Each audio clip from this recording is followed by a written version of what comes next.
Kita mulai dengan bicara data. Dalam berbagai survei yang dilakukan lembaga survei terkemuka, Ganjar sebenarnya selalu unggul dalam simulasi dukungan capres. Di posisi kedua, ada persaingan ketat antara Prabowo dan Anies. Namun survei terbaru dari indikator yang dipimpin Burhan Muhtadi menunjukkan tren yang penting buat ketiga capres itu. Dukungan terhadap Anies meningkat dalam 2 bulan terakhir, sementara Ganjar dan Prabowo trennya cenderung menurun.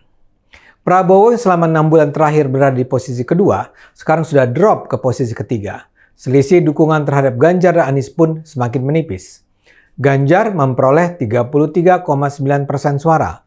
Artinya dia masih menempati posisi tertinggi. Namun sekarang dia hanya unggul tipis dari Anies Baswedan yang memperoleh 32,2% suara. Prabowo Subianto di urutan ketiga dengan 23,9% suara, berjarak cukup lebar dengan dua pesaingnya.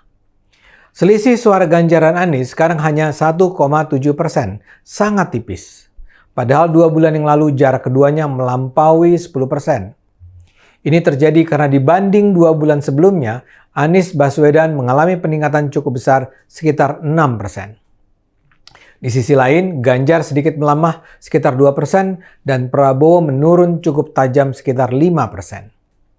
Data ini tentu membuat gembira para pendukung Anies dan merupakan peringatan serius bagi kubu Ganjar.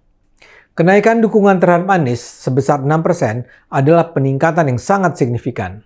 Kalau survei dilakukan pada Januari, saya tidak akan heran kalau suara Anies sudah melampaui suara Ganjar. Apa yang menyebabkan peningkatan elektabilitas Anies? Jawabannya sederhana. Saat ini Anies sudah dideklarasikan Nasdem sebagai capres. Begitu dia dideklarasikan menjadi capres, dengan mudah dia berkampanye sebagai capres. Apalagi sekarang dia tidak lagi menjadi gubernur.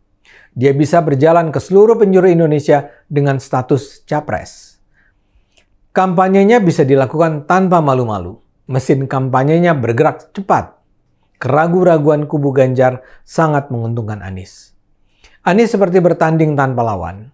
Anies saat ini memperoleh momentum yang kalau terus dimanfaatkan akan menjauhkan posisi dari Ganjar apalagi Prabowo.